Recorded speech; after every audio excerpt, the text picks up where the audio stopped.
Hey guys, so today I'm going to be showing you a few tips and tricks on an old item that we all have and barely use. It's the Svengali deck of cards.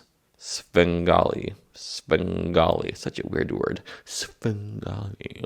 If you don't know what the Svengali deck is, it's basically 26 duplicate cards that are cut short and 26 normal cards, allowing you to do some crazy things. I think the reason why that most people don't use this deck is because, well, they fear it might be too obvious and people think they might touch the cards or you'll be exposed, right? But think about it. How many times has somebody actually grabbed your deck of cards when you're performing just with normal cards, right? It hardly ever happens. And if somebody does try to grab your cards, just slap them in the back of the hand like the child that they are. I think that sometimes when we first start getting into the Svengali deck, we tend to overprove that it's a normal deck of cards, and when you do that, that's when they want to grab the deck of cards and look at them more. I think the worst trick you can do with this deck is the old one where you show that all the cards are different, then they pick one, you snap your fingers, and then they're all the same of the card they chose, right? And I think when you do that, you automatically telegraph how the trick works, like it's a trick deck. And so I think the worst thing you can do is tell them, hey, this is a trick deck.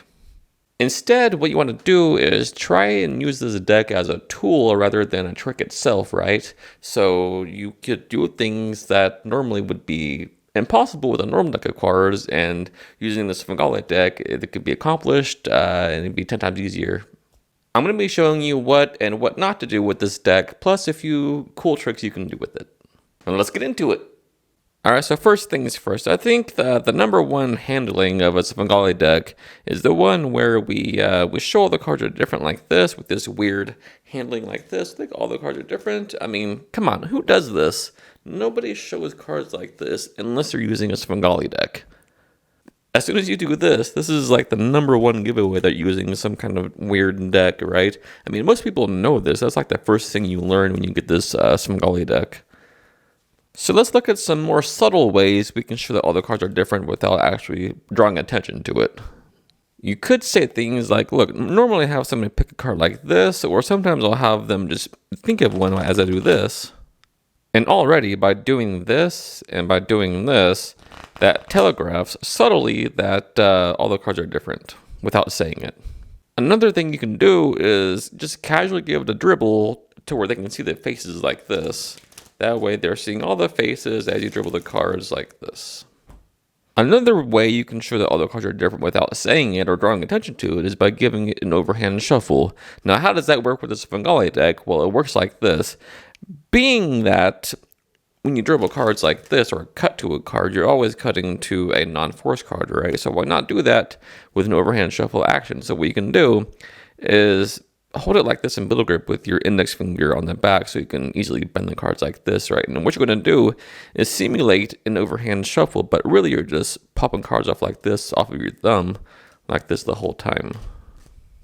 So it almost looks as though you're giving the deck an overhand shuffle, but you're just popping off cards off your thumb for the Svengali principle to work like this.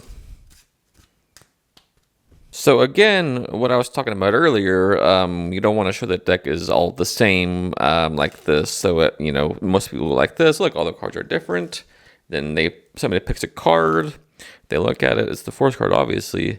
And they put it back. And then you want to get a force card on the bottom. So what you can do is double undercut the top card to the bottom like this, getting a break, and then double cutting that card to the bottom.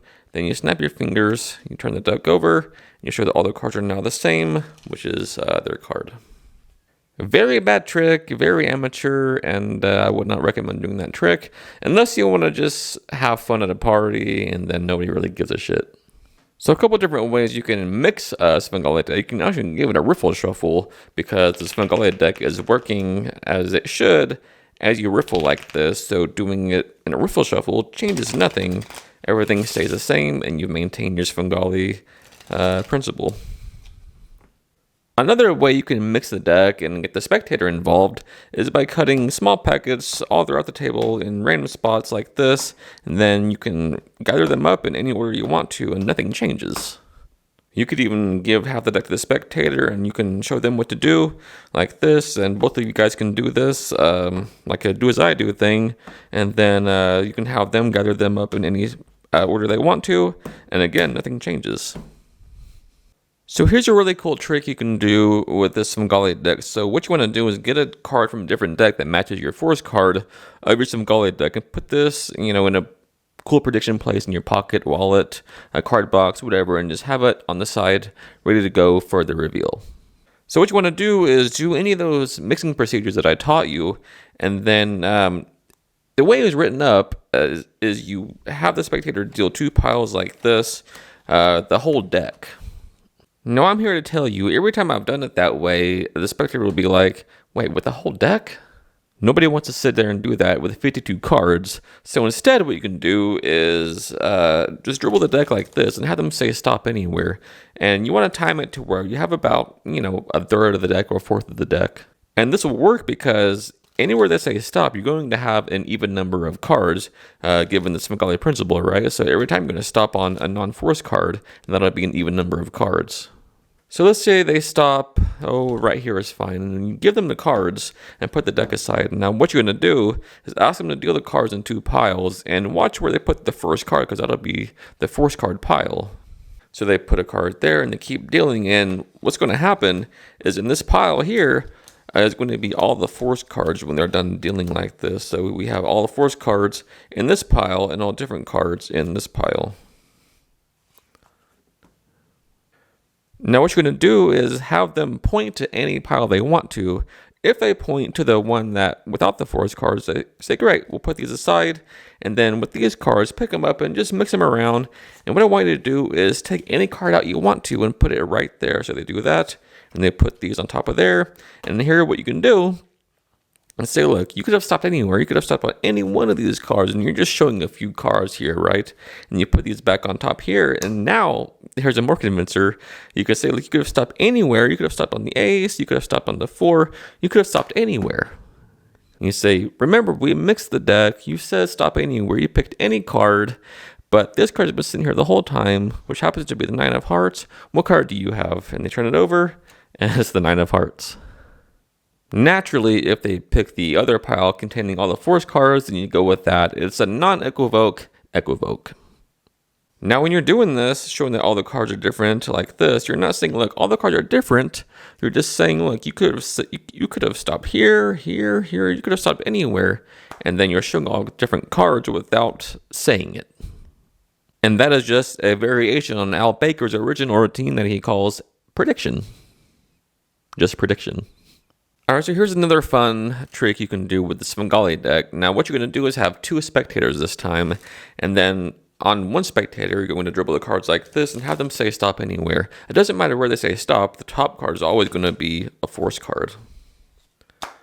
So, dribble the cards like this, and they say stop, and show them the card like this, and then dribble the rest back on top, and you can have them cut the deck as many times as they want to.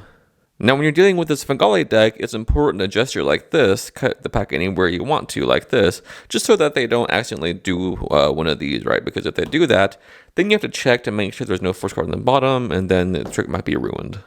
But directing them to cut on the short sides ensures that there's always going to be a force card on top of the deck. So they're cutting as many times as they want to, and you can just say stop cutting whenever you feel like your card is lost, and then we'll stop cutting there. So what you do here is turn to the other spectator, and you start dealing cards, and you ask them, just say stop whenever you feel the time is right. And it's important to count the cards silently in your head as you're doing this, because you want to make sure, you want to know whether or not the cards on the table is an even or odd number. So in your head, you're doing this 3, 4, 5, 6, 7, 8, 9, 10, 11, 12. Let's say they stop at 12.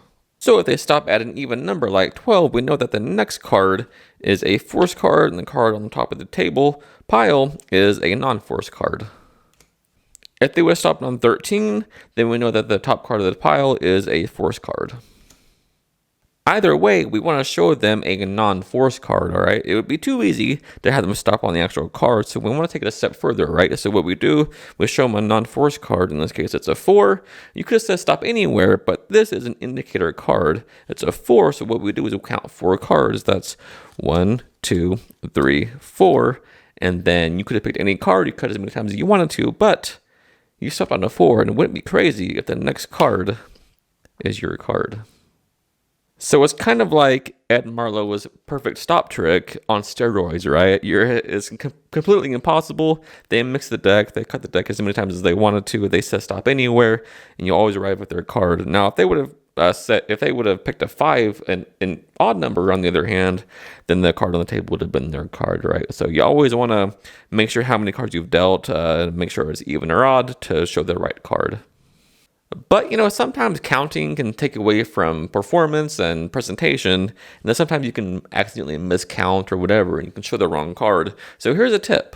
Just take a blue marker if you're using a blue deck, or a red marker if you're using a red deck, obviously, and just put some subtle markings on all of the non-force cards so you know which one is which just by looking at them. Alright, so here's a really nice trick you can do, and it's a transpo, and it's probably the world's easiest transpo because it has built-in features and do it because it's a Svengali deck. Anyway, here's what you do. It might be better with 2 spectators so you can have them both pick a card, right? So, or you can just do it with the 1 spectator. It doesn't really matter. So here's what you do. You dribble the deck, and you have somebody say stop. Now, once they do, you want to cut the deck at that point, bringing the force card to the top. Now, you're going to do the world's easiest double lift because it's Svengali. You just lift up and you have 2 cards, right? So you show them the card like this, 4 of spades. Now you put this card on the table and have them covered with your hand, or just put the box on top to have it isolated, right? Now you're going to say, look, if you're doing this for 1 person, you're going to say, I'm going to pick a card too, or if you have 2 spectators, say, I want you to pick a card as well. So in any case, you dribble again, and you stop somewhere in the middle. And this time you want to keep the card in the middle, so you can either show it like this, or you can turn it over and then throw the rest of the cards back on top and say, look, what was your card? And then they name their card. I think it was the 4 of spades, right? Yeah, the 4 of spades. And then you say, look, this is really weird. Watch this. And you just rivel the deck towards their card and you ask them to turn it over. And it's sure enough that other person's card. Now, while they're doing that, what you want to do is palm this top card, that previous card, right into your hand. While they're freaking out and looking at that card, you have all the misdirection in the world to actually top palm that card and say, look, in my pocket, I actually have 1 card, and it's the 4 of spades. I'll show you one more trick that I actually came up with, which was inspired by a effect by Jared Kopf, and he uses a Svengali deck, but he also uses a memorized stack within the Svengali deck. I'll leave a link down below to that video if you want to check it out, and I love that video, and it's a good method. However, there's a lot of people that just don't use a memorized deck, and I feel like some people would want to do an effect similar to that, but without that much work. So here's what I came up with. You want to mix your Svengali deck with a marked deck, all right? So every other card, all the non-force cards will be from a marked deck, so you can tell what they are without looking at them. Apart from that, it's just a regular Svengali deck. You just replaced all the non-force cards with a card from a marked deck. That's it. And this particular marked deck is one I made. And if you want to check out how you can make this on your own, I'll leave you a link down below to the marked deck video that I made, and you can learn it there. Apart from your Svengali / marked deck combo, you want to have a couple pieces of paper and a marker, and you're ready to rock and roll. So these will just hang out in your pocket until the time is right, until you need them, and you take out the deck, you go through any of those mixing procedures that I taught you, and then you're ready to go. So in this, what you're going to do is have 1 participant, and you're going to have them select a card with a dribbling procedure like this, so they say stop anytime they want to, and then you just show them their card. And it's important that you look away as you do this so they can't think that you might know the card, right? So you show them the card like this, then you dribble the rest back on top, and you can ask them to cut the deck as many times as they want to, just to lose their card, right? Just like this. And then when they're done, you take the deck back, and then you say, look, I'm going to pick a card for me as well. So all you're doing here is dribbling the deck, and you're say, look, I'm going to take this card, but really, this card doesn't matter at all, and this you're just pretending like you're picking a card. You just really ignore that card. Put it back on top, and then get the deck some cuts. Ask them if they want to cut the deck, and then if they do, then they cut the deck 1 more time or 2 more times. It doesn't really matter, and then you're ready to do the trick. So now what you do is you sort of sit back and relax, and you say, look, odd or even. That's all you say. You say odd or even. Now you want their card, you want them to have the odd number, right? So their card needs to be at an odd number. So if they say odd, you say, look, yeah, I think your card might be at an odd number. So what I'm going to do is write down an odd number, and then that's when you take out the paper and the pen. Say, yeah, I think your card is at an odd number. I'm going to write down a number where I think your card might be at. So here you just write down any odd number you want to. I usually just write 13, but they never see that. So you're just writing the number 13 down for their card.